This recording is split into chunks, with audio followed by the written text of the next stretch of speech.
নমস্কার বন্ধুরা, আমি শ্রেয়া। আপনারা শুনছেন ভয়ে ভয়ঙ্কর ইউটিউব চ্যানেল এবং মৃণাল দেবনাথ ফেসবুক পেজের স্যাটারডে ডেস্কের অনুষ্ঠান। আজ আপনাদের জন্য পরিবেশিত হচ্ছে রহস্যাবৃত একটি অনুগল্প, বৃষ্টির এক রাত। গল্প পাঠে মৃণাল দেবনাথ, আমি শ্রেয়া বন্দ্যোপাধ্যায়, মিউজিক দীপরাজ। শেষ পর্যন্ত শুনতে থাকুন আজকের আমাদের গল্প, বৃষ্টির এক রাত। বাইরে মুষলধারে বৃষ্টি পড়ছে। রাত প্রায় 9:30। আকাশে বিদ্যুতের ঝলকানির মাঝে মধ্যে পুরো গ্রামটাকে মুহূর্তের জন্য সাদা করে দিচ্ছে। তারপর আবার গাঢ় কালো অন্ধকার, বজ্রপাত আর প্রচণ্ড বৃষ্টি অঝরে ঝরে চলেছে। শশাঙ্কবাবু আর তার মেয়ে তিথি দূরের শহর থেকে ফিরছিল। তিথির চিকিৎসার জন্যই শহরে গিয়েছিলেন তারা। ফেরার পথে বাস খারাপ হয়ে যায় মাঝখানে, আর সেই পথটা ছিল এমনিতেই জনমানবহীন। দুই পাশে কেবল ধান ক্ষেত আর দূরে জঙ্গল।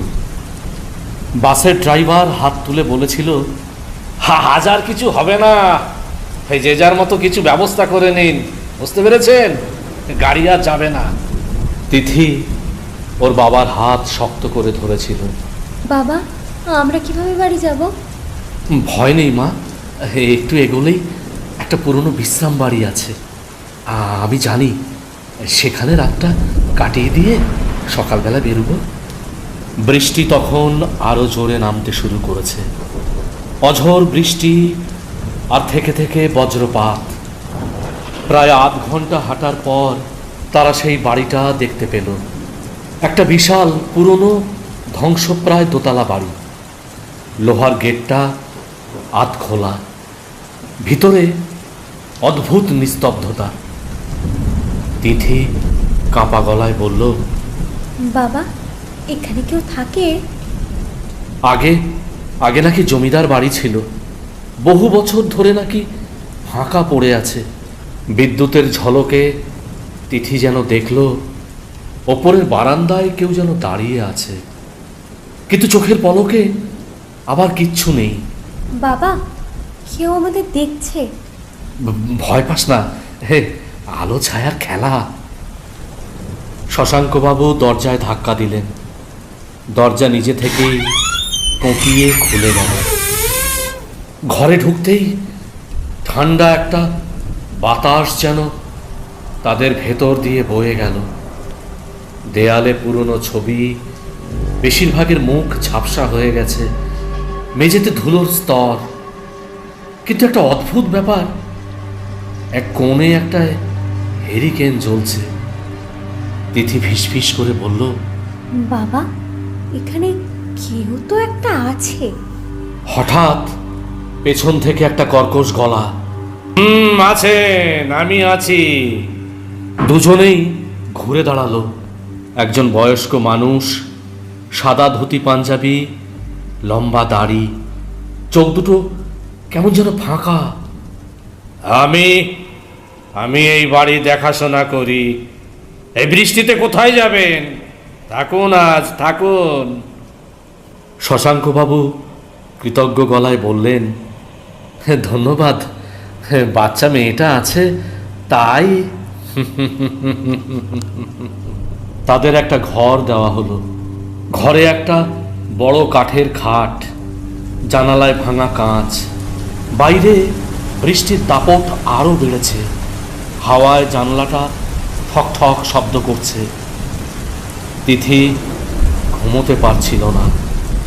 হঠাৎ সে শুনল পায়ের শব্দ। ধীরে ধীরে করিডোর দিয়ে কেউ হাঁটছে। তিথি ওর বাবাকে ধাক্কা দিল। বাবা, শুনছো? করিডোর দিয়ে মনে হচ্ছে কেউ যেন একটা হাঁটছে। শশাঙ্কবাবু কান পেতে শুনলেন, কিছুই নেই। কিছু না মা, পুরনো কাঠের বাড়ি, ওই কাঠের আওয়াজ। কিন্তু এবার দরজায় কড়া নাড়ার শব্দ। শশাঙ্কবাবু উঠে দরজা খুললেন। বাইরে বাইরে কেউ নেই, শুধু অন্ধকার করিডোর, মেঝেতে কাদা পায়ের ছাপ। এ কি? তিথি জল খেতে করিডোরে এলো। হঠাৎ সে লক্ষ্য করল দেয়ালের একটা ছবির চোখ যেন তার দিকে তাকিয়ে আছে। বিদ্যুতের আলোয় পরিষ্কার দেখা গেল ছবিটা সেই লোকটার, যে তাদের ঘর দিয়েছে। কিন্তু ছবির নিচে লেখা শ্রী হরি মুখার্জি, জন্ম 1890, মৃত্যু 1962। তিথির বুক ধকধক করতে লাগলো। সে দৌড়ে তার বাবার কাছে গেল। বাবা, উনি তো অনেক আগেই। বাবা স্থির হয়ে গেলেন। ঠিক তখনই ঘরের আলো নিভে গেল। হেরিকেনের আলো নেই। অন্ধকারে সেই কর্কশ গলা, তোমরা কেন এসেছো এখানে? আমরা আমরা শুধু আশ্রয় চেয়েছি, ক্ষতি করব না। ঘরের বাতাস ধীরে ধীরে ঠান্ডা হয়ে উঠল। তিথি দেখল ঘরের কোণে দাঁড়িয়ে আছে সেই মানুষটা, কিন্তু এবার তার পা মাটিতে ছোঁয়া নেই। এই বাড়ি ছেড়ে আমি যেতে পারিনি, বিশ্বাসঘাতকতা হয়েছিল আমার সঙ্গে। হঠাৎ পুরো বাড়িটা কেঁপে উঠল। দেয়ালে টাঙানো ছবিগুলো একে একে পড়ে যাচ্ছে। তিথি তিথি কাঁদতে শুরু করলো। শশাঙ্ক বাবু চোখ বন্ধ করে বললেন, যদি কোনো অন্যায় হয়ে থাকে আমরা ক্ষমা চাইছি, কিন্তু শিশুটিকে ছেড়ে দিন।